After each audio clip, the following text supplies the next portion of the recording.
Eu creio que nenhum de nós aqui tem a pretensão de tentar te convencer de nada. A gente não veio aqui para fazer a cabeça de ninguém. A gente não veio aqui para levantar bandeira nenhuma. A gente veio aqui também para fazer as mesmas perguntas, mas crendo que o autor de todas as respostas já se faz presente. E é o Senhor Jesus. Então nós estamos aqui por fé, crendo que primeiro, Deus existe, que segundo, Ele está vivo, que terceiro, Ele se importa por cada um de nós, a começar por você e por mim. Então todos nós que temos questionamentos, eu não creio que nós fomos trazidos por acaso. Creio que fomos trazidos pelo próprio Deus, que é o Deus que se importa com os dilemas humanos. Então eu vi aquelas imagens todas, aquela colagem, que eu achei, aliás, muito legal.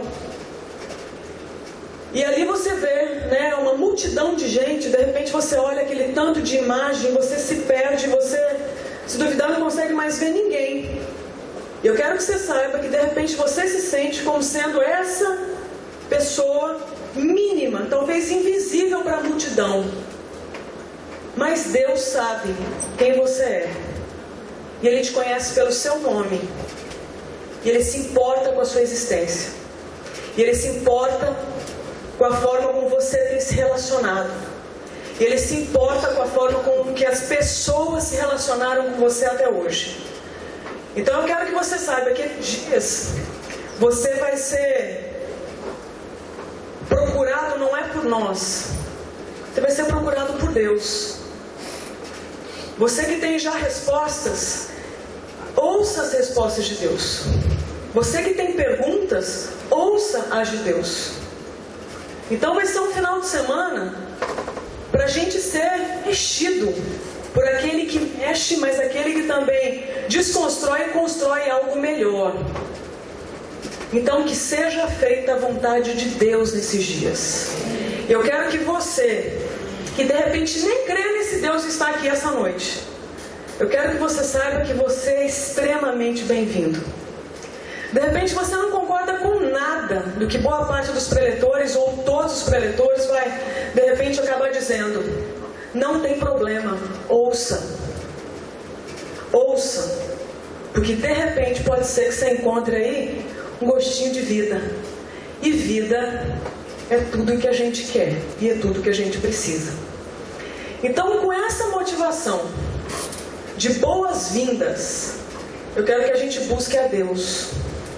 A você que não crê, que exercite a sua fé, de repente, talvez pela primeira vez, ou talvez depois de muitas tentativas frustradas.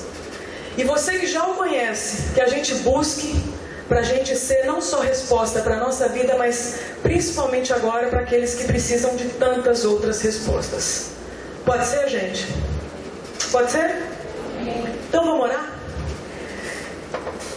Senhor, nosso Deus e nosso Pai, nós queremos Te agradecer por todos que se fazem aqui presentes e por todos que ainda serão parte desse grupo nesses dias. Nós sabemos que foi o Senhor quem nos trouxe, e pela Sua graça, o Senhor que nos trouxe para a gente ter um encontro não com 3 pessoas, com um grupo de louvor, com a liderança da igreja. O Senhor nos trouxe para a gente ter um encontro especial com o Senhor, com aquilo que o Senhor pensa a respeito de sexualidade.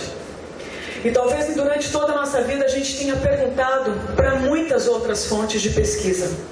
Livros, filmes, sites, pessoas, doutores, enfim.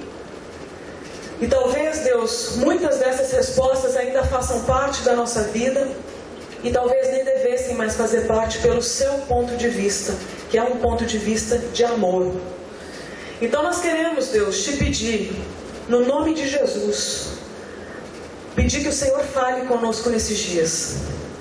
Pedir que o Senhor remova da nossa mente todo conhecimento que não esteja fundamentado na vida, na verdade que liberta.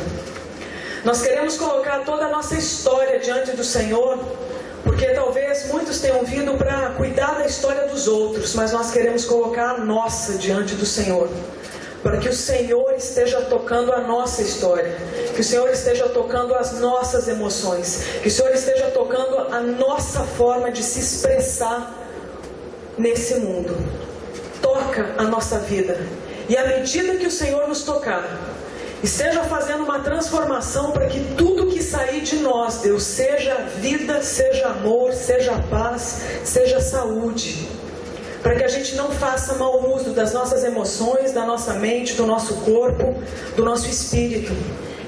Que a gente seja realmente um canal de amor que vai trazer transformação para esse mundo tão confuso, tão sofrido, tão abusado. Em nome de Jesus, nós queremos te dizer que a gente não se conforma com o caos desse mundo. A gente não se conforma, Deus, com os índices de morte nesse mundo. A gente não se conforma com as doenças, Deus, com a morte precoce. A gente não se conforma, Deus, com o caos dentro das famílias, com a frustração nos relacionamentos. A gente não se conforma com pessoas sendo tratadas como coisas, Deus. Nós não nos conformamos e nós não aceitamos isso. Então, em função disso, nós queremos nos colocar à sua disposição, para que o Senhor nos use como agentes de transformação, para que a gente veja o seu reino, que é de paz, justiça, santidade, ser implantado nessa terra, para que as pessoas vivam em paz, para que as pessoas vivam livres, que elas vivam dentro daquilo que o Senhor sonhou para cada uma delas. Então faça, Deus, tudo aquilo que o Senhor planejou para esses dias, em nome de Jesus. Amém. Feitas as devidas considerações, vamos ao que interessa, não é verdade? Como já foi dito, eu sou a Andréa. É a primeira vez, gente, que eu estou palestrando sabendo que estou grávida. Então você está sabendo em primeira mão, né? Então acabei de tomar um Dramin por causa do enjoo, orar para que funcione, né? Se eu sair correndo, você já sabe por quê. Não é culpa minha. Tá certo? Tem uns 2 centímetros de vida aqui dentro, que eu fiquei impressionada, já tem um coraçãozinho batendo, que tá mandando na minha vida, pra você ver, né? O que o sexo faz. Enfim, como eu disse, eu sou a Andréa, sou casada há 5 anos com o Diniz. O Diniz está lá em Vitória, nesse momento deve estar tendo a formatura da escola de verão lá do Avalanche. E a gente trabalha num projeto missionário chamado Avalanche, que é uma agência de missões urbanas. A gente tem como objetivo treinar pessoas para enfrentamento de problemas urbanos. E a gente trabalha com treinamento. A gente desenvolve 7 por ano lá em Vitória. E alguns esporádicos em alguns lugares do Brasil. Ano passado mesmo fizemos um aqui em julho, que foi uma experiência maravilhosa para nós. E é uma alegria enorme estar aqui de novo, vendo um outro grupo se levantar, insistentemente se levantar para assumir a causa da sexualidade aqui no Recife. Fico feliz porque já é fruto de um outro ministério, a Arca, que também está aqui presente, e a gente está vendo Deus honrar todos esses ministérios. E eu sei que o ano que vem já vai ter outro. E uma hora a gente vai ter um ministério sólido aqui, para ajudar todo mundo que queira ser ajudado.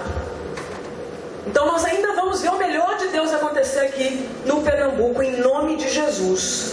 E daqui para o resto desse litoral. Porque ele precisa ser redimido para o Senhor Jesus. Chega do nosso litoral ser prostíbulo das nações. Chega do nosso litoral ser saqueado pelas quadrilhas de tráfico humano. Eu não me conformo com isso. Você se conforma? Chega de você ver 80 maranhenses recentemente sendo pegos na Europa por causa de tráfico humano. Recentemente. Eu não me conformo com isso. É a nossa herança e nós temos que lutar por ela.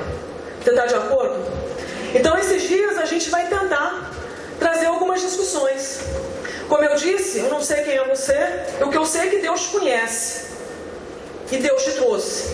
Então, no mínimo, Ele tem algumas questões para estar levantando na sua vida e na minha. E eu quero que todo mundo esteja muito à vontade aqui para colocar as suas questões para fora, os seus dilemas, as suas dúvidas, as suas críticas, porque a ideia é a gente crescer junto para a gente ver um mundo melhor. O que nós cremos é na Bíblia. nós cremos que a palavra de Deus, ela é o reflexo do coração de um Pai amoroso, que tem bons pensamentos a respeito de cada um de nós. Então, em cima de tudo que a gente vai falar, a base vai ser a palavra de Deus, que a gente entende como sendo a Bíblia Sagrada. A partir daí, então, a gente vai desenvolver alguns conceitos. Então, talvez muita gente tenha vindo para ouvir falar, por exemplo, sobre homossexualidade. Quem dera o único ou maior dilema da humanidade fosse a homossexualidade.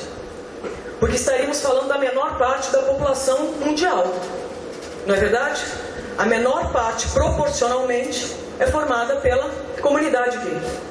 Mas a grande maioria se enquadra no estilo de vida que a gente chama de heterossexual. E quando a gente olha a forma como as pessoas se relacionam, a gente vai vendo que existe muito sofrimento, independente da sua orientação sexual. Aliás, os índices no meio da heterossexualidade são grotescamente alarmantes. E muita gente ainda acha que talvez o maior desafio seja a questão da homossexualidade. Ela é um dos grandes desafios que nós temos para enfrentar como corpo de Cristo aqui nessa terra. Então, se você quiser já passar para o primeiro slide, o primeiro, uma questão que eu queria estar trazendo para a gente abordar, por causa do tempo, eu vou tentar adiantar um pouco aqui. Basicamente, a gente vai partir do pressuposto que o que a gente vive hoje é um momento de leviandade. Leviandade do ponto de vista de você tratar como banal aquilo que, por exemplo, no passado, até em outras gerações, não era tratado por banal, era tratado inclusive como sagrado. Então, muitos marcos foram mudados. E quando a gente pensa, né, no advento da pós-modernidade, a questão de você relativizar valores, de não ter mais o absoluto, de não ter mais uma verdade, mas ter várias possibilidades, se instalam várias dúvidas a respeito de várias questões. Então você vê a questão do materialismo, a questão do consumismo, a questão do hedonismo. São vários ismos que vão trazendo pessoas em cativeiro. E nesse ponto de vista a gente vai vendo que uma das características dessa geração, que você e eu fazemos parte, é essa leviandade. É essa forma qualquer de se relacionar. Qualquer.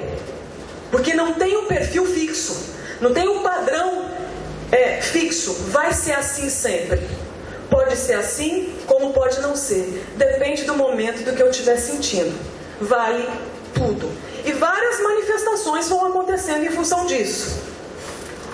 Então, fazendo pesquisas, eu vou citar rapidamente alguns exemplos. Então, de repente, hoje a gente vê no Brasil uma CPI da pedofilia, né? Lutando por algumas mudanças na legislação, tem umas conquistas, outras ainda não aconteceram, enfim. Muito tem se falado de pedofilia.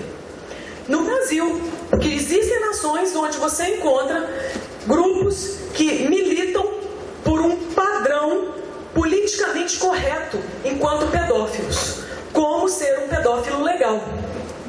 E tem mandamentos que você pode seguir. E tem adeptos. Isso não está proibido, isso está sendo veiculado, isso está na internet, você tem acesso e eu também. Qualquer um de nós pode fazer parte. E você olha isso e fala assim, ainda bem que isso está longe. Não está, isso está na internet, isso está dentro da sua casa, se você quiser. Então você vai vendo que aquilo que poderia ser um absurdo não é mais. Aquilo que nem se falava a respeito, de repente agora está liberado. Então pessoas discutindo, fundamentando suas ideologias em cima daquilo que elas acreditam, como por exemplo a prática politicamente correta da pedofilia. O que você tem a ver com isso? Você tem tudo a ver com isso. A internet está dentro da sua casa que o seu filho acessa, onde tem um tio legal que está prometendo para ele amor eterno, enquanto um pedófilo. É para se pensar ou não é? Eu acho que a gente tem que ter uma resposta para isso. Mas tem outras manifestações. Então você vai ver uma militância gay, que é um direito, inclusive, do cidadão militar por aquilo que ele acredita. É um direito de todo cidadão praticar homossexualidade se ele quiser. Respeito é direito. E você vê também a tentativa, por exemplo, dentro de um desses sites, de trazer a ideia de que tudo aquilo que, por exemplo, a igreja cristã acredita em termos da prática da homossexualidade seja totalmente incorreto do ponto de vista bíblico. Então aí vão trazendo várias o quê? Questões, vários dilemas, afirmando inclusive, né, que a palavra de Deus não seja clara a respeito do assunto. Então a gente vai vendo que aquilo que era absoluto não necessariamente é mais. E é sobre isso que eu quero que você pense. Estamos vivendo num momento onde o que era absoluto não é mais, onde as pessoas questionam aquilo que no passado era tratado como verdadeiro, como único, como base. Hoje já não é mais assim. E o que você tem a ver com isso? Você tem tudo a ver com isso. Porque você vai ser questionado a esse respeito. Porque uma hora uma pessoa, de repente você não se enquadra no perfil da homossexualidade, mas outras pessoas se enquadram e vão se relacionar com você. E qual vai ser a sua postura? Vai hostilizá-las? Vai aceitá-las? Vai entendê-las? Vai tentar convencê-las do contrário? Vai se tornar adepta? Vai discipular? Vai ser discipulado por ela? O que vai ser? Então talvez seja mais um assunto para a gente pensar. Aí a gente vê a questão, por exemplo, do sexo seguro.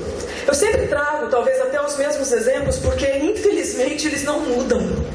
Queria trazer algo legal, mas é isso aí. Cada ano que passa você vê o governo investindo milhões e milhões para tentar divulgar uma ideia de que o sexo seguro significa usar uma camisinha, plastifica ali que você está imune de todo risco, a todo risco. E a gente vai vendo que não é bem assim. Os índices de destruição, de frustração, de desencanto, de abandono, de medo, de dor, não são protegidos por uma membrana plástica. E aí uma ideologia por trás. Sexo basicamente é físico, é uma troca de substância. E a gente vai vendo que não corresponde à realidade. Você se relaciona, mas você não vai só com o pênis e com a vagina. Você vai com uma alma. E agora? A camisinha não protegeu a alma. E o que a gente faz agora com essa alma? Aí a gente plastifica de novo aquele pênis ou aquela vagina e se lança de novo a uma outra emoção. E o rombo vai aumentando. Então nós estamos falando de ideologia. Antes se falava, impossível fazer sexo antes do casamento. Proibido, é pecado, todo mundo acreditava. E hoje, quase ninguém mais acredita. E quando acredita, não sabe nem porquê. É ou não é? Não faz se duvidar por medo. Medo de Deus mandar um raio, medo do filho morrer, medo do casamento não dar certo. Medo e medo e medo. Então não faz por medo. Agora, medo não santifica ninguém. Muito pelo contrário. Onde o medo se instala, o amor não chega. Não é verdade? Porque quando ele chega, o medo é lançado fora. E a gente vai vendo outras formas de manifestação de relacionamento. As dark rooms crescendo, né, em várias cidades do Brasil, salas onde você se relaciona de todas as formas, ao vivo, em público, aberto. Aqui em Recife fizemos já evangelismo em lugares abertos, bares, né, onde os adolescentes circulam e você vê a prática de sexo ali. Para todo mundo ver. Então circula um pedófilo de carro, dá uma olhada no adolescente, aí os adolescentes estão, meninos e meninas se beijando. Enfim, é uma outra forma de se relacionar e que está expandindo. E a gente não vai ter o que dizer a respeito? Talvez a gente tenha algo a dizer. Roleta russa, né? Você já vê hoje no Brasil, gente, no Brasil onde não precisa mais ninguém morrer por AIDS. Você já vê festas crescendo cada vez mais, onde as pessoas se relacionam sem camisinha, alguém com HIV ali, para ter aquela adrenalina, aquele friozinho na barriga. Será que eu tenho ou será que eu não tenho? Depois dessas várias relações aqui liberadas. E a ideia é o quê? Nem faça o teste, porque a gente se ama de verdade, porque a gente não se protege desse amor. Então você vê, num país onde não precisa ninguém mais morrer por AIDS, gente morrendo de AIDS, porque acredita numa outra ideologia. Amar é correr risco. Amar é fazer sexo de qualquer forma, com qualquer um. ainda que eu não saiba o nome da pessoa, porque só foi naquela festa. Então o conceito de amor já mudou. Talvez a gente tenha que pensar sobre isso também. E aí eu acabei de escrever essa onda de, no português, é o montar apelo, a ideia de realmente você se relacionar sem essa proteção nenhuma, sabendo que alguém ali tem alguma coisa que pode passar para você, ou você para essa pessoa, e faz parte do jogo, da sedução, do risco, do controle, enfim. E ali até um que eu não coloquei ali, mas uma outra questão que a gente tem visto muito. Um grupo que eu chamo de teoricamente virgens. Já ouviu falar disso? É igual meio grávida, Tá meio grávida, uma coisa que não faz muito sentido. Um grupo crescente de pessoas que, o que é a virgindade então? Então você vai ver cada vez mais pessoas dizendo, não, eu sou virgem. Eu nunca fiz sexo. E a pessoa é de repente viciada em pornografia, mas ela é virgem. Não, eu sou virgem. A gente está se guardando para o casamento. A gente para no sexo oral. Não, eu sou virgem, porque a gente só faz o anal. Eu tenho o meu ímen. Tudo isso a gente ouve nas salas de aconselhamento. Sem exagero. Literalmente são essas questões. E o que está por trás disso? São ideologias, são teologias. É a fé das pessoas, fundamentada no quê? Então, em cima dessas questões que a gente queria trazer algumas reflexões. Uma delas é a própria questão de, afinal de contas, a Bíblia fala sobre o assunto? Porque muita gente acredita que basicamente o foco de Deus é o seu espírito. E aqui no Brasil tem muito a onda da alma. Então nós queremos ganhar almas para Jesus, É complicado você só ganhar uma alma, porque ela não vem só alma. Ela vem com dívida, ela vem com passado, ela vem com sonhos, ela vem com pênis, ela vem com vagina, ela vem com corpo, ela vem com espírito. Então ganhar alma é fácil. O negócio é ganhar o resto. Não é verdade? E o foco na questão do espírito, única e exclusivamente, tem feito com que muitas pessoas acreditem que por Deus ser espírito e se importar que os seus adoradores o adorem em espírito e em verdade, é verdade. Então Deus, obviamente, logicamente, só deve se importar com o nosso espírito, o que não é verdade. E isso começa a trazer uma ideia no meio cristão de que tudo que diz respeito ao que não é espiritual não é importante, fica em segundo plano. Então, aquilo que é espiritual é sagrado, aquilo que é emocional, físico, é profano. Então a gente faz seminários para ver se basicamente a cada final de semana que a gente busca a face de Deus, a gente vira cada vez mais anjo, um pouquinho mais anjo. E a gente vai acreditando que foi chamado para ser anjo. Alguém aqui foi? Eu não fui. Então a gente vai tentando se convencer. Não estou sentindo mais nada. Passou aquela vontade, não tenho mais vontade daquilo outro, aquela lembrança eu já nem tenho mais. Não, o sangue de Cristo cobriu.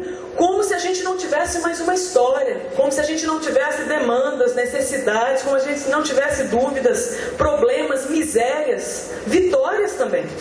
Então são muitas as questões que talvez a gente tenha que levantar essa noite. E aí eu te pergunto, para você, Deus é o quê? Ou quem?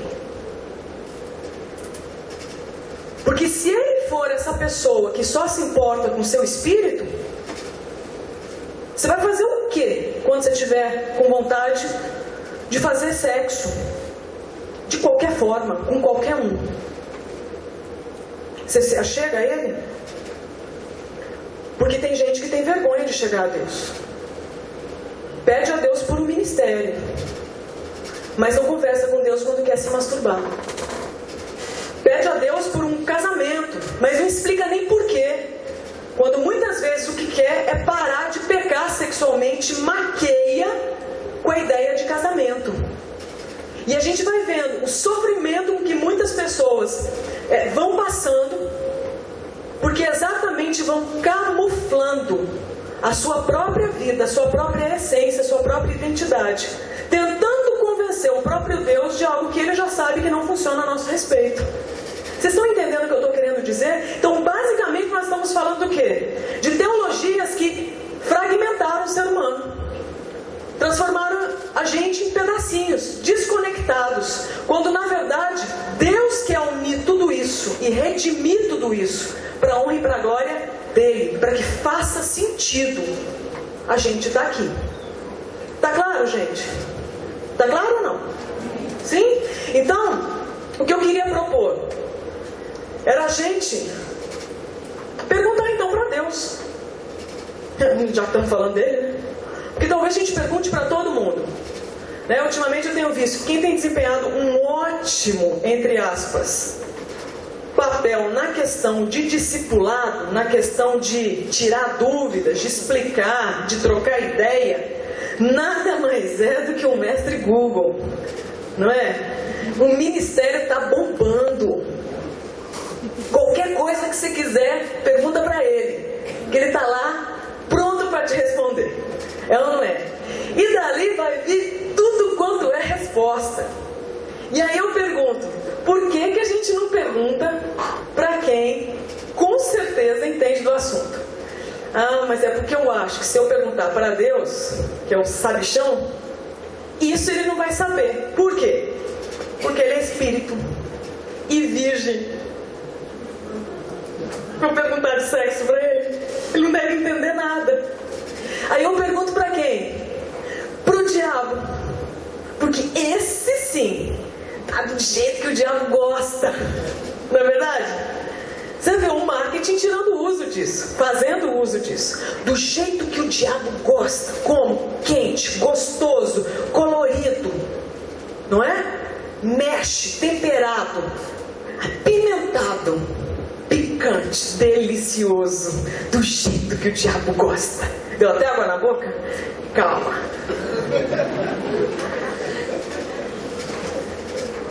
Então mexe com a gente. Com Deus parece que é aquela coisa, né? Clarinha, light, sem sabor, meio insossa. E as coisas do diabo não. Uau! Aí a gente vê como é uma teologia que não funciona. Aí nós vamos perguntar para o cara que menos entende de relacionamento, o que ele tem a dizer sobre relacionamento? O diabo. Ele teve a possibilidade de se relacionar com a pessoa mais resolvida, com a pessoa mais saudável, com a pessoa mais de boa, que é Deus. Como que foi o relacionamento? Criou caso com Deus. Desde o princípio o diabo tem o mesmo problema. Ele não sabe se relacionar e não aprendeu até hoje. E tem feito discípulos. Resta saber se somos. Escolho não ser, em nome de Jesus. Porque eu sei que quem sabe se relacionar é Deus. Então está na hora talvez de perguntar para esse Deus que sabe se relacionar, o que ele tem a dizer para mim, de como eu posso, ou pelo menos deveria, me relacionar. Então é perguntar para esse Deus, e ele tem algo a dizer? Tem. Muitos cristãos hoje têm receio, ficam tímidos quando são perguntados por alguém a respeito do que a Bíblia fala sobre a sexualidade. E sempre vem aquela respostinha, sabe, insossa, superficial. Ah, a Bíblia não é muito clara. Gente, a Bíblia é claríssima a respeito do assunto. De cara, literalmente, você já encontra Deus não só falando, mas Ele demonstrando. Tem uma performance acontecendo para você ver literalmente o que esse Deus projetou para nós em termos de relacionamento. É só você vasculhar Gênesis 2. Vasculha Gênesis 2. Você que é cristão, habituado a ter respostas e tal, leia, vai fazer bem. Você que nem é, pega uma Bíblia emprestada e leia Gênesis 2. Porque é um texto escrito antes, por exemplo, da queda. Quando você vê que ali não havia aquela questão do pecado instalado, instituído. Ali era Deus colocando na prática aquilo que Ele sonhou para o ser humano. Aquilo que Ele sempre quis. E de repente Ele está tendo a oportunidade de ver a coisa acontecer ali. Então ali é o padrão de Deus. E não é para Adão. É para a humanidade em Adão. É para você em Adão. É para mim em Adão. Então o sonho de nós, para você e para mim, estava ali em Gênesis 2. E começa com a descrição, se você puder mudar aí para mim. Tirar aquele, a melhor resolução é isso. No versículo 7, então o Senhor Deus formou o homem do pó da terra e soprou em suas narinas o fôlego de vida e o homem se tornou um ser vivente. Pode mudar. E o Senhor Deus colocou o homem no jardim do Éden para cuidar dele e cultivá-lo. Aí depois a gente vê que o Senhor Deus declarou: não é bom que o homem esteja só. Farei para ele alguém que o auxilie e corresponda. Você lê esses versículos e você fala: nossa, mas isso aí é tão antigo. Isso é extremamente atual. E você vai ver como. Você vai ver, por exemplo, que de cara Deus já dá uma dica. Primeira coisa que todo ser humano precisa é o quê? Segundo o versículo 7. Muita gente fala é Eva. Então de cara já querem casar o Adão, né? De cara já querem dizer: olha, a primeira coisa que você precisa na vida é se relacionar e ir para a cama com alguém, que daí você vai ser feliz, né? Porque você vai ter orgasmo, clima, que você vai atingir a terra que emana leite e mel, né? E muita gente tem essa expectativa. Tanto é que você vê o tanto de gente solteira dentro da igreja que está desesperada. Claro que isso não acontece aqui, mas o resto do Brasil, o que tem de solteiro desesperado porque não chegou nessa terra prometida, que é o sexo abençoado por Deus, orgasmos múltiplos, entende? Gospel, né? Não chegou.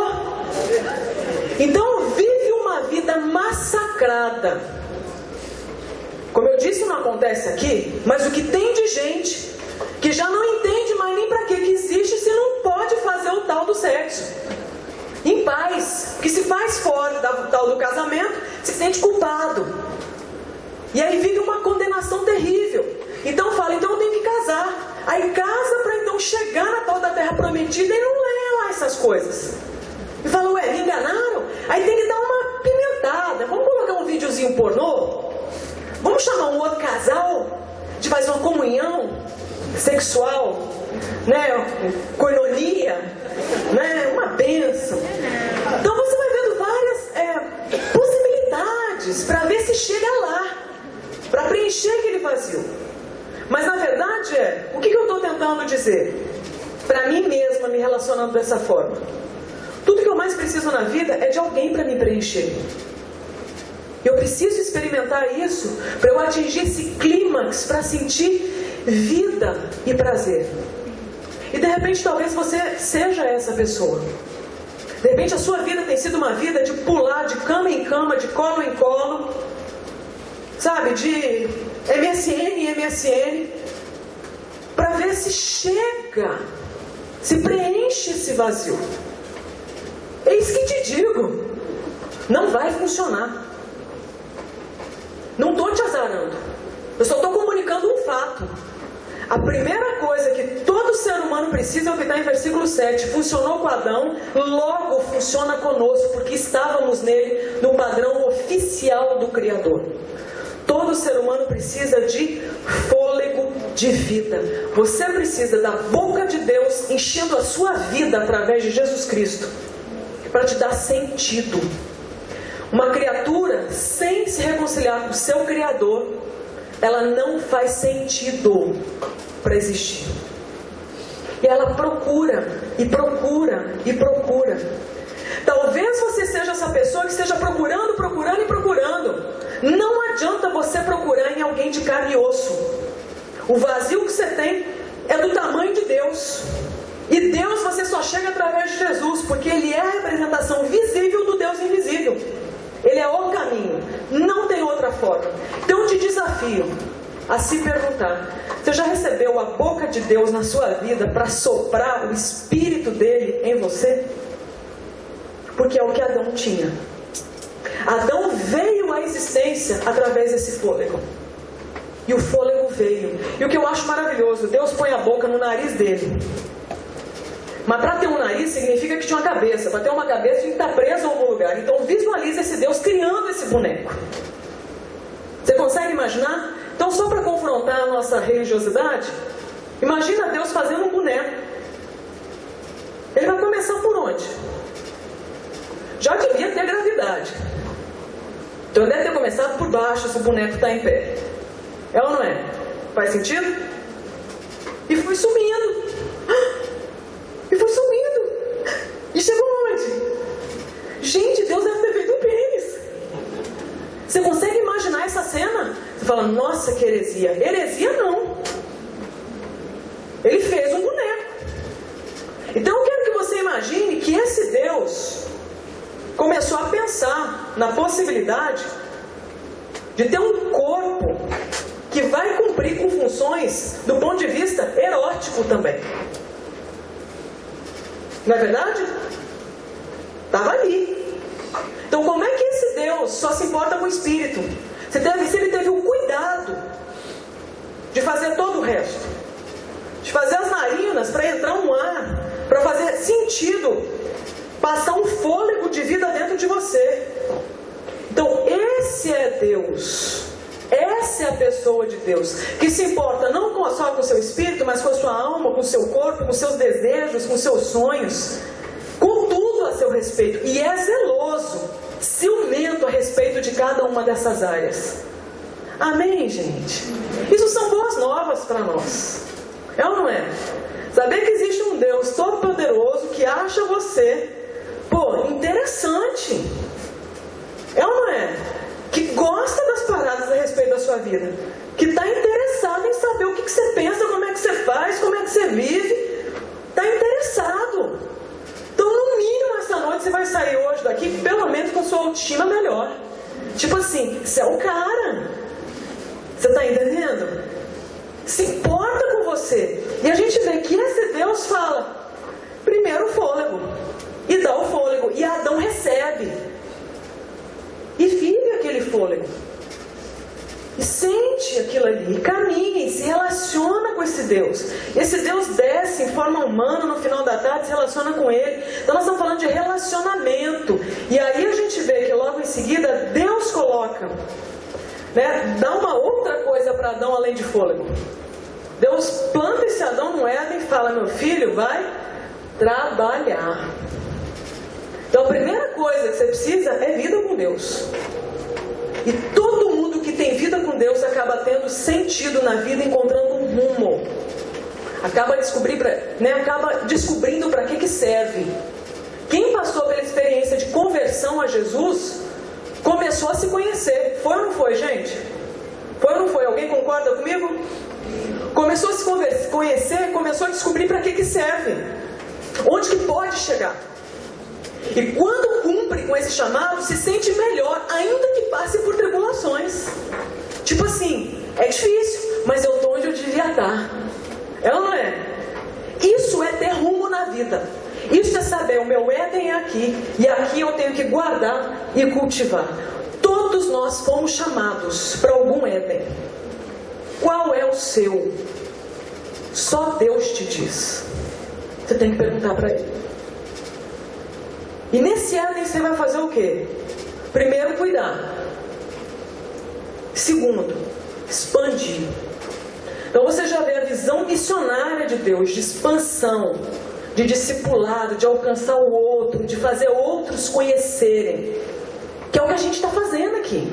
Trazendo outras pessoas. E vamos dividir, vamos dividir. Não é verdade? Vamos semear, fazer a coisa expandir. E você vai vendo que esse homem tem a Deus e agora tem a si próprio.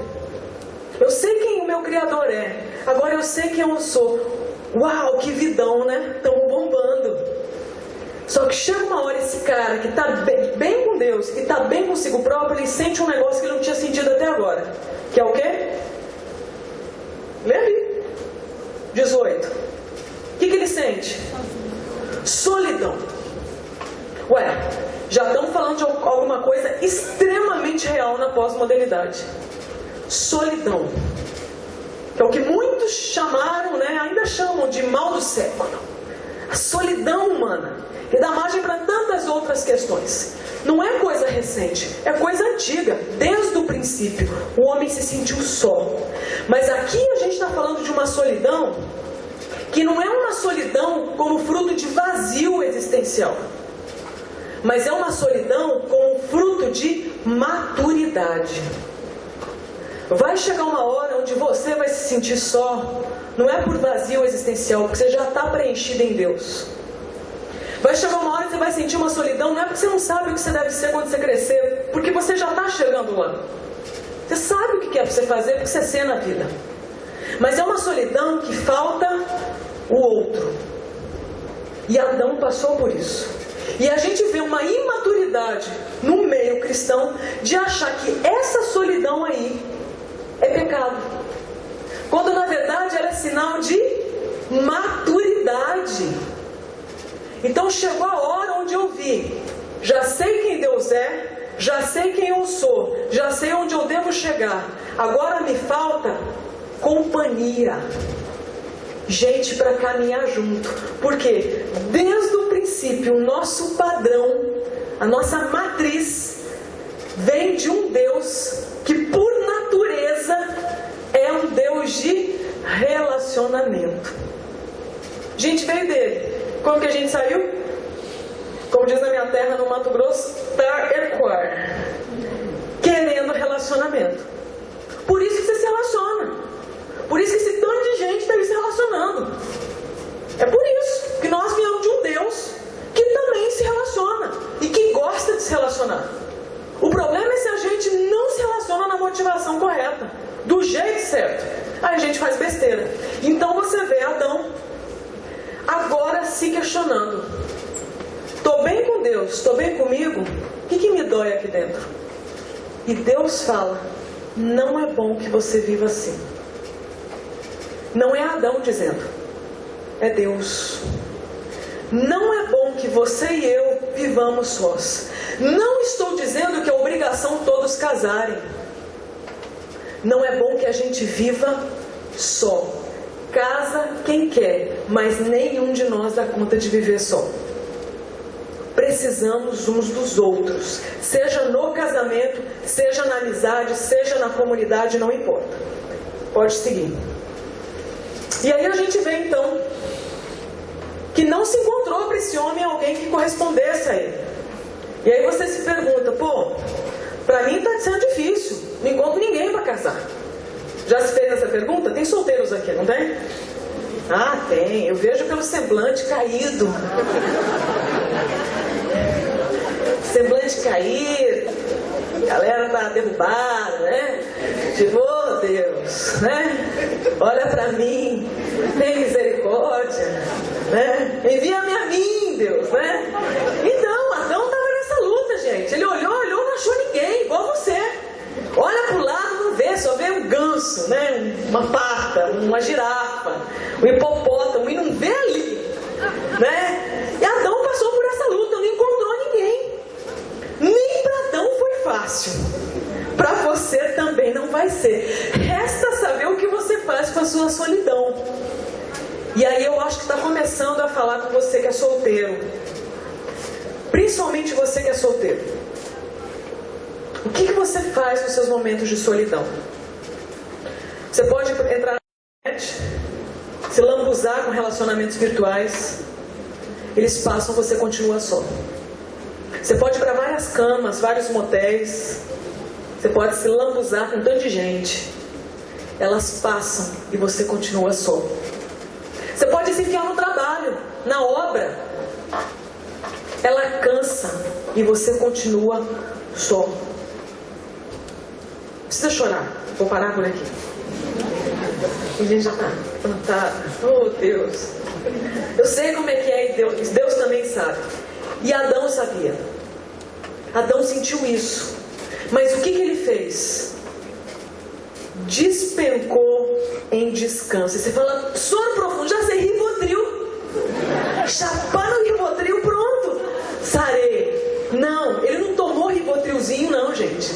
Ali ele despencou em descanso na presença de Deus.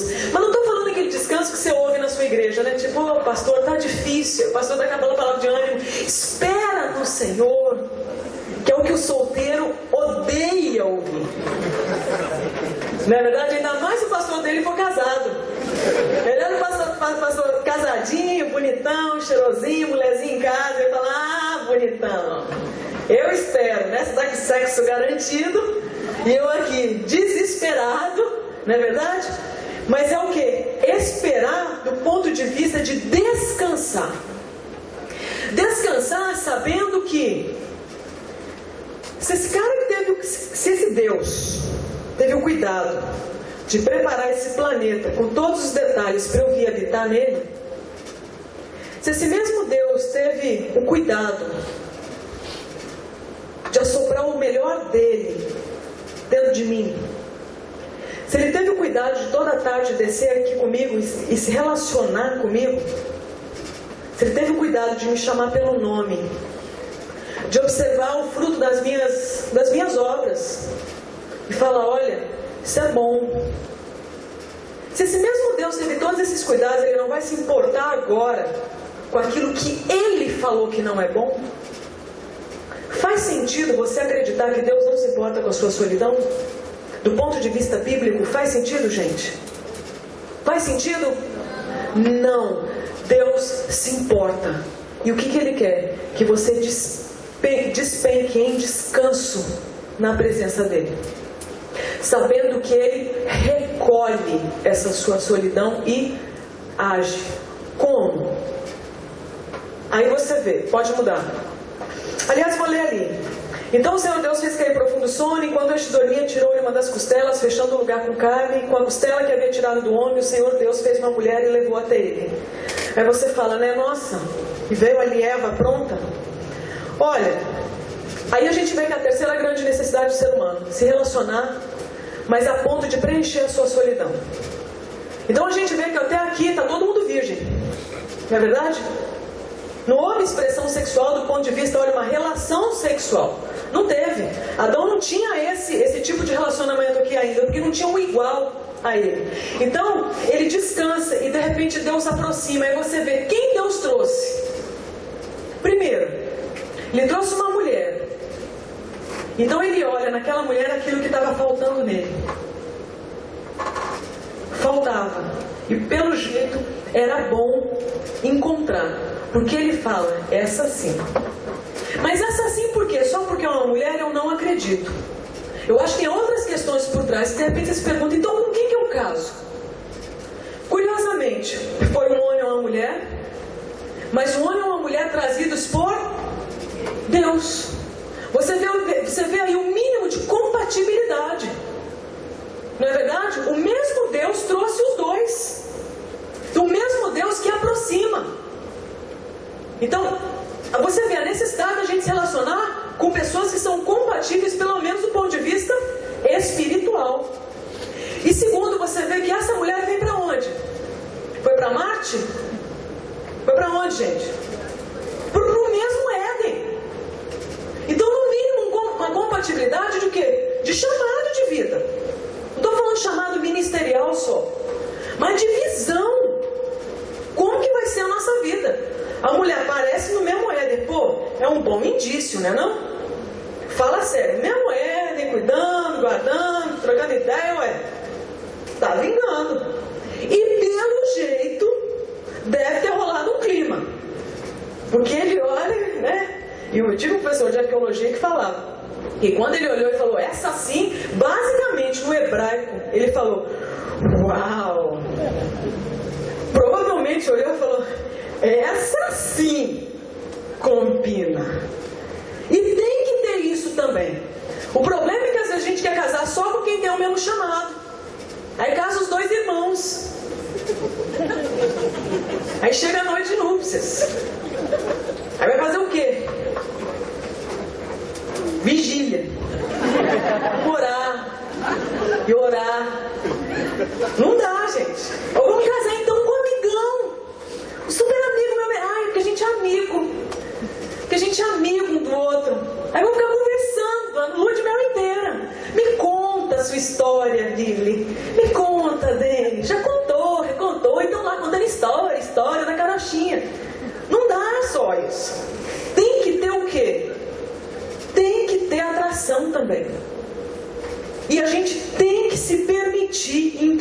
isso, gente. Porque se tanto de gente que casa irmão com irmão só, ou amigo com amiga, não dá certo só isso. Porque você não é só irmão e só amigo. Você também precisa, além do irmão e do amigo, do homem. Além da amiga e da irmã, você precisa da mulher. De olhar e falar, essa sim. E isso é de Deus. O problema é quando eu só caso também por atração. A atração passa, o gozo passa, e resta o resto da vida para passar junto com aquela pessoa. E agora? Pensa, que mala, não é não? Não dá certo. Então nós precisamos dos três na mesma ordem. E detalhe, aí eu quero te perguntar uma coisa. Deus obrigou alguém a casar aí? Deus profetizou? Assim diz o próprio aqui. Casarás com ela. Teve? Teve sinal. Passou um passarinho voando, é um sinal. Choveu, é um sinal. Que tem isso? A flor abriu, é um sinal. Nós sentimos um arrepio, é um sinal. A gente hoje está querendo esse monte de sinal. Está querendo a profecia. Assim diz o Senhor, é ele, é ela. Não é bíblico. Não é bíblico. Deus não vai escolher por você. Ele aproxima. Quem escolhe? Quem? Você. Enquanto você ficar esperando Deus profetizar na sua vida, assim diz o Senhor, casarás com aquela pessoa. Acorda. É você que vai casar. É você que vai escolher. Agora Deus pode aproximar a gente que tem chance de dar certo. Resta saber se você vai fazer boa escolha. Adão olhou e falou, essa sim. Por isso, ele deixa a sabedoria. O homem deixa pai e mãe. Isso aí não era para Adão só, gente. De que mãe que ele está falando? Ele está deixando para nós isso. Por isso você vai deixar o seu vínculo primário para você começar uma outra família. Então primeiro você não é abandonar pai e mãe, mas é comunicar que uma nova família está começando. Então para casar, como diz o Catito, você divorcia primeiro. Divorcia de pai e mãe. Comunica, estamos começando uma nova família. E se une a essa mulher. Se aliança. No original é cola. Colar. Não é colocar durex, tá? Depois tira. É colar. E quando cola, por fim, finalmente, só aí você vê o quê? A relação sexual. Pra quê? Então hoje, se você for palestrar sobre sexualidade, por exemplo, numa escola, ensino médio, não importa. Você pergunta, eu fiz esse teste já na época que falava série, né? Segunda série ao terceiro do médio. Quando eu falo a palavra sexo, o que vem na sua cabeça? Da segunda série, acho que é terceiro ano agora, não sei, até os mais velhos. O que vem à sua mente? Uma coisa eles falam, prazer. Na cabeça deles, sexo é prazer. Essa geração que está aí, que vai mandar no país, sexo é prazer. Ninguém fala casamento, família, filhos, nada disso. Amor é prazer. Então, na cabeça das pessoas, sexo é prazer. E eu faço sexo porque eu quero prazer, porque eu não tenho prazer fora do sexo. Se você comprar essa ideia, sexo não vai funcionar na sua vida. Porque nem a sua vida já está funcionando. Adão não fez sexo por falta de prazer. Se tem alguém nessa vida que provavelmente sabia o que era prazer, era Adão. Fala sério, hein? Sabia o que era prazer. Ele não tinha conhecimento de morte, de pecado, de separação. Ele não tinha isso. Ele tinha vida em abundância e provavelmente prazer. Mas o que ele não tinha? Era a companhia de alguém igual a ele. Foi aí que veio alguém e ministrou do maior problema que ele tinha: solidão. Então o sexo veio, aquilo que a gente tem falado, palestra atrás de palestra. Sexo nada mais é do que celebrar o fim da sua solidão. Quando um homem e uma mulher, num leito, estão unidos, colados, comunicaram, estamos começando uma nova família. A gente não vai fazer um test drive para ver se é compatível na cama. Não. Nós estamos aliançados e vamos para a cama. Você vê que aquele casal, aquele marido e aquela mulher estão fazendo o quê? Celebrando o fim da solidão deles. Acabou. Eu tenho você agora. E você nessa situação consegue viver nu, que é o próximo, e não sentir vergonha. Só num relacionamento de maturidade entre um homem e uma mulher, você consegue viver essa nudez sem sentir vergonha. E aí você não precisa ter aquele melhor desempenho sexual para garantir que vale a pena aquela pessoa estar com você. Não, ela já está com você aliançada. E agora você tem a vida inteira para aprimorar a celebração do fim dessa solidão. Então muita gente fala: olha, posso fazer sexo antes de casar? Olha, você pode ter todo tipo de experiência que você quiser, você é livre. Você não deveria cometer crimes sexuais. Isso aí é o quê? É crime. Você é livre para se expressar. Agora, sexo é isso aí. É quando depois que você se conhece, que você conhece a Deus, se conhece, sabe quem deve estar do seu lado, escolhe estar do lado dessa pessoa, se une a essa pessoa, porque faz sentido essa pessoa estar do seu lado. E vocês, depois de aliançados, se lançam a contemplarem a nudez um do outro e se preencherem. Isso se chama sexo. Fora isso, é qualquer coisa menos sexo. Então de repente você teve vários amantes, várias aventuras. Eu quero te dizer, você conhece trocar a substância, você sabe ter orgasmo, mas você não sabe o que é sexo. Sexo é essa experiência. Isso é o que Deus criou.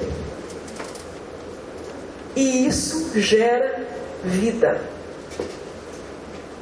em abundância. E você é capaz de viver isso e não sentir vergonha.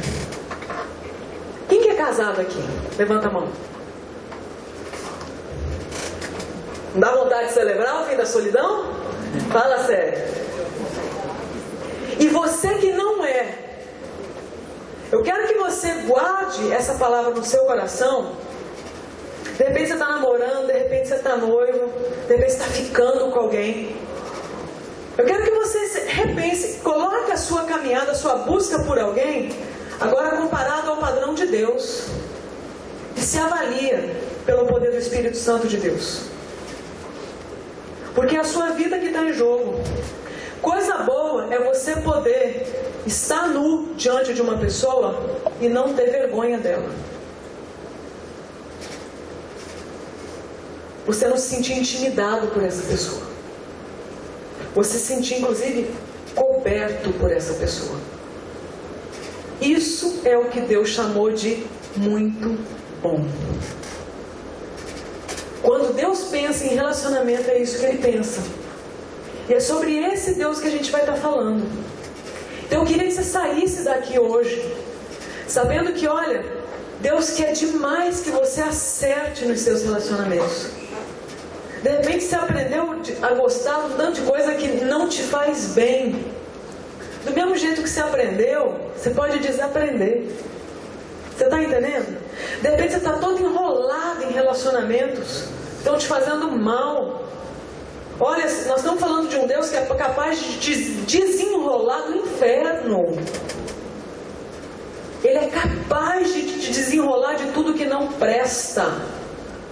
De repente você só se atrai por gente que te faz sofrer.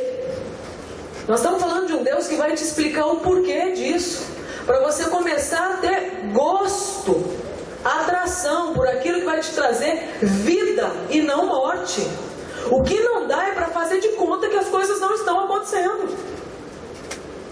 O que não dá é para você viver só. Você não precisa casar. Mas no mínimo, ter pessoas ao seu redor que vão preencher a sua vida. Porque o maior risco para uma sexualidade saudável, gente, é o segredo. Quer continuar doente? Continua guardando segredo.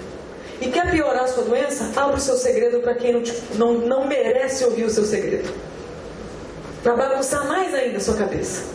Então Deus quer levantar pessoas que vão dar conta de te fazer companhia na hora de você abrir o seu segredo, o segredo da sua solidão. Amém? O que vocês acham? Faz sentido? Dá para pensar um pouco? Dá? Dá para pensar? Então eu queria que a gente colocasse essa questão aí diante de Deus. Essa noite, vamos pôr a nossa solidão diante dele? Vamos fazer negócio com Deus? Não é só sair daqui, agora eu saio, vou lá comer uma pizza, não. Vamos colocar diante de Deus. Eu quero que você coloque a sua solidão diante de um Deus que se importa. Ele está falando essa noite. Não é bom que você viva só. E eu não quero que você entenda que isso é só para o solteiro. Nós estamos falando dos casados, que de repente dentro do casamento estão solitários. Dos maridos que estão se enfiando na pornografia para ver se preenche a solidão. Das esposas que estão se enfiando em fantasia sexual com outros homens ou outras mulheres para ver se preenche a solidão. Nós estamos falando de todos nós. Nós não estamos falando só dos jovens. Eu vi um painel aqui enorme com muitos jovens. Quase eu não vi ninguém da terceira idade ali naquelas fotos. Como se os idosos não tivessem mais o desejo, a solidão dentro deles. Nós estamos falando, gente, de todo ser humano que precisa do outro. Então, quando a gente fala que o ser humano é um ser sexual, que você vai ouvir um monte de gente falar isso. Isso só faz sentido se você entende o que é sexual. Se você partir do pressuposto que sexual vai além do erótico, que sexualidade é você expressar complexamente toda a sua sensibilidade e a sua afetividade, aí você pode começar a pensar, aí sim, pelo fato de sexualidade ser relacionamento, então eu sou um ser sexual, porque eu sou um ser o quê? Relacional. Porque eu vim de um Deus que é relacional. Então nós somos movidos a relacionamento e a maior necessidade da vida. Nós precisamos expressar afetividade e sensibilidade o tempo inteiro. Estamos expressando agora. Não vejo ninguém ter relação sexual. Não vejo. Significa que não estamos expressando? Estamos expressando. Só que não necessariamente só através do erótico. O que a gente expressa não é só o erótico, é o que a gente sente um pelo outro, é o respeito um pelo outro, é o carinho, é a consideração, é o afeto, a sensibilidade. Estamos expressando o tempo inteiro isso aí. E eu queria então que a gente colocasse essa solidão diante de Deus. Você está de acordo? Queria que você se ouvisse essa noite. Tenta se perguntar aí o que você faz nos momentos de solidão. A quem que você recorre? Pode ser ao álcool, à droga, pode ser ao jogo, ao trabalho, pode ser, sei lá, eu vou apagar Deus, fazer de conta que não está acontecendo nada, pode ser a masturbação, a pornografia, pode ser ficar com um, com outro, com vários. Eu não sei o que você faz. O que eu sei é que está na hora de você saber e tomar as rédeas da sua vida. Porque se você não tomar agora, o que costuma acontecer? Quando a gente está falando de prazer, a gente está falando de algo que vicia. E você pode começar a pegar gosto por hábitos. E esses hábitos se transformarem no seu comportamento. E de repente você vai estar se enquadrando num perfil que você nunca imaginou que fosse fazer sentido na sua vida. Aí você olha para a sua vida hoje e fala, o que eu virei? Aí você dá conta de abrir para alguém? Não, morre de vergonha. Aí guarda o segredo. Aí você vai vendo que as pessoas mais moralistas costumam ser as pessoas mais imorais. Não é verdade? Quanto mais moralismo você vê, É uma questão de tempo para a máscara cair e o espanto chegar. Você fazendo isso? Você envolvido com esse escândalo? Porque são as máscaras, vão maquiar a nossa solidão. Então eu quero que a gente termine orando. Pode ser? Senhor, nós queremos colocar diante do Senhor a nossa solidão. O Senhor sabe o tamanho dela. E foi o Senhor que falou desde o princípio que não era bom a gente viver só.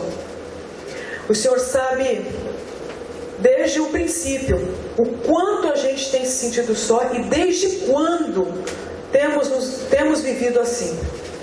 Talvez desde criança, Deus. Talvez desde adolescentes. Talvez depois do casamento. Talvez depois desses relacionamentos. Enfim, Deus, nós queremos colocar a dor, a frieza, essa dor inclusive gelada, Deus, da solidão diante do Senhor e os medos que essa solidão traz. Então, Deus, tenha misericórdia de nós e ajuda-nos a não assumir o controle, mas entregar o controle nas Tuas mãos. Nós queremos descansar como Adão um dia descansou diante do Senhor e o Senhor teve a liberdade de agir a favor dele. Então nessa noite nós queremos colocar todo o peso que a gente carrega nos nossos ombros, Deus. Todo o peso que a gente carrega, talvez de amargura, de ressentimento, no nosso coração. Queremos colocar diante do Senhor, para que o Senhor venha nos fazer mais leves, para a gente ter inclusive condição de fazer boas escolhas. No nome de Jesus, tenha misericórdia de nós, Deus, com relação à nossa ansiedade, de ter pressa em ter prazer, de ter pressa em querer ser feliz. Ajuda a gente a ter pressa em descansar no Senhor. Ajuda a gente a ter pressa em estar no centro da Sua vontade, Deus. Porque a gente sabe que além de prazer ou qualquer outra coisa, a gente vai ter paz em abundância, vida em abundância. Então, no nome de Jesus, que nenhum aqui viva só, que nenhum aqui, Deus, esteja alheio ao próximo, que nenhum aqui esteja, Deus, egoisticamente, Deus, alienado ao outro, mas que cada um de nós esteja quebrantado do ponto de vista de abrir o coração e se inclinar para o próximo e ser ministrado pelo próximo na profundidade do Senhor através dos relacionamentos que o Senhor um dia sonhou para nós. Não queremos ser um povo só. Não queremos, Deus, ser também propagadores de solidão. O que a gente quer, Deus, é dar e receber amor, como o Senhor programou que a gente fosse. Em nome de Jesus. Amém.